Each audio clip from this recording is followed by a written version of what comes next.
स्वागत गर्छु चिकेन थुक्पा रेसिपीमा। अनि आज चाहिँ म तपाईहरुसँग चिकन थुक्पाको रेसिपी शेयर गर्न गइरहेको छु। मलाई आशा छ तपाईहरुलाई अवश्य नै मन पर्छ होला भनेर रेसिपी मन परे साथी फ्यामिलीहरुसँग शेयर गरेर भिडियोलाई लाइक गर्न चाहिँ नबिर्सिदिनुस् है। ल है त सुरु गरौँ यो चिकन थुक्पा बनाउन। यो रेसिपीको लागि चाहिँ मैले एउटा होल चिकनको आधी भाग चाहिँ लिएको छु। तपाईहरुले मसिनो पिस गरेको चिकन पनि लिन सक्नुहुनेछ, तर सारै मसिनो चाहिँ नगर्नु होला। कुनै पनि सुप बनाउँदाखेरि यस्तो गहिरो खालके भाँडामा हो भने चाहिँ एकदमै सजिलो हुन्छ कराईमा भन्दाखेरि। त्यही भएर मैले यहाँनिर यस्तो पटमा यो डल्लै चिकनलाई राखेँ। पानी चाहिँ मैले यो ठुलो बोलले मेजर गरेको छु। फर्स्ट टाइम राख्दाखेरि मैले यो बोलको 1 बोल राखेँ र सेकेन्ड टाइममा चाहिँ मैले आधा मात्रै राख्दैछु।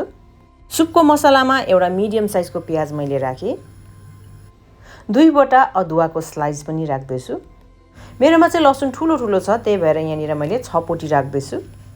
थोरै टिम्बुर पनि राख्दैछु। टिम्बुर नहुनेहरूले मरिच राख्दा पनि हुन्छ। एउटा तेजपत्ता पनि राख्दैछु। सानो दालचिनी, एउटा स्टार एनिस यदि छैन भने नराख्दा पनि हुन्छ।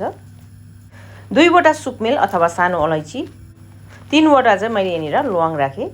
सबै सामग्रीहरू राखिसकेपछि कभर गरेर यसलाई हाई हिटमा उमाल्नु पर्छ।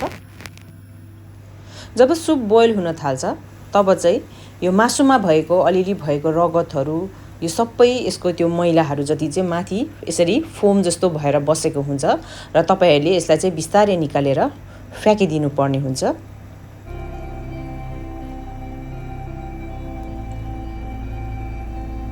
माथि तर लागेको सबै मैलाहरू सफा गरिसकेपछि अब कभर गरेर 1 घण्टा लो हिटमा राम्रोसँगले सुपलाई पकाउने।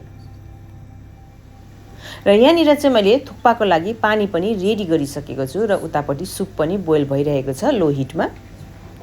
मलाई चाहिँ जहिले पनि यो स्टाइलले थुक्पा बनाउँदा मसिनो खालके नुडल्स एकदमै मिठो लाग्छ। त्यही भएर मैले चाहिँ यो सानो सानो खालके नुडल्स युज गरिरहेको छु। तपाईहरुले कुनै पनि नुडल्स यो रेसिपीमा युज गर्न सक्नुहुनेछ र यो थुक्पालाई कसरी बोइल गर्ने भनेर प्याकेटमा अलरेडी इन्स्ट्रक्सन हुन्छ। त्यसलाई नै फलो गरेर तपाईहरुले यो नुडल्सलाई बनाउन सक्नुहुनेछ।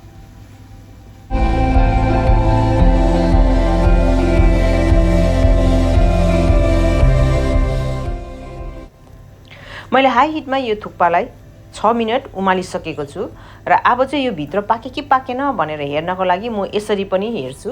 एउटा थुक्पा लिएर तपाईहरुले चुटाउनु भयो भने त्यसको बीचको भाग पाकेको छ कि छैन भनेर राम्रोसँगले देखिन्छ र यदि पाकेको छैन भने अलिकति बेसी फेरि पकाउने। यदि पाकिसकेको छ भने चाहिँ ग्यासलाई अफ गरेर अब मैले चाहिँ यहाँनिर स्ट्रेनरमा यो थुक्पालाई चाहिँ सबै ट्रान्सफर गर्दैछु।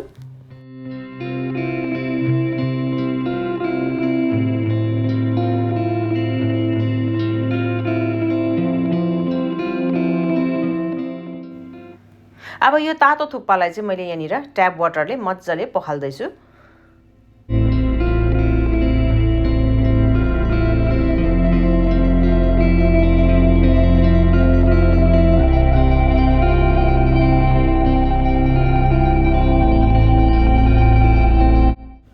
थुक्पामा मैले थोरै तेल पनि राख्दैछु। तेल राखेर यसरी राम्रोसँगले थुक्पालाई मिक्स गर्नुभयो भने थुक्पा एकअर्कामा टाढिँदैन।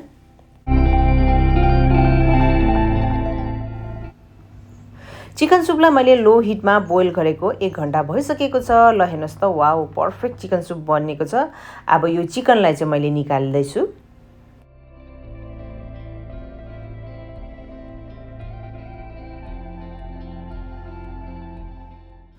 थुक्पा बनाउँदाखेरि अजिनामोटो अथवा चिकन क्युब नराखी त मिठै हुँदैन। त्यही भएर मैले चाहिँ यहाँनिर चिकन क्युब एड गर्दैछु। तपाईहरुले अजिनामोटो पनि राख्न सक्नुहुनेछ अनि स्वाद अनुसार नुन पनि मैले एड गरेँ।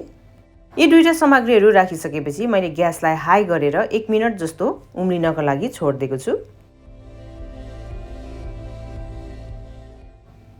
थुक्पाको लागि चिकन सुप बनेर पर्फेक्टली रेडी भएको छ। ल हेर्नुहोस् त, हेर्दै कति खाउँ खाउँ लाग्दो यो सुप बनेको छ। हड्डीसँग यसरी उमालेको सुप एकदमै मिठो हुन्छ। ल अब यसमा नुनहरू लाग्यो कि लागेन भनेर म चाहिँ यहाँनिर अलिकति निकालेर ट्राई गर्दैछु।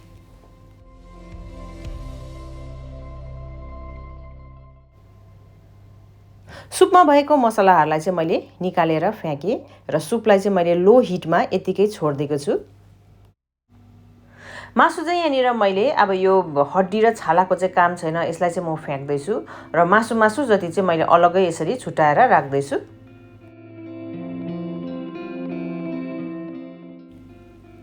श्रेडेड मासु पनि यहाँनिर रेडी भएको छ र अब यो मैले हड्डी र छालालाई चाहिँ फ्याक्न गइरहेको छु र अब चाहिँ थुक्पा तातो तातो सर्भ गरेर खानु मात्र बाँकी रह्यो र मैले अब यहाँ तपाईहरुसँग सर्भ गरेर पनि देखाइरहेको छु र आजको मेरो यो रेसिपी कस्तो लाग्यो कमेन्ट गर्नु चाहिँ नबिर्सिदिनुहोस्।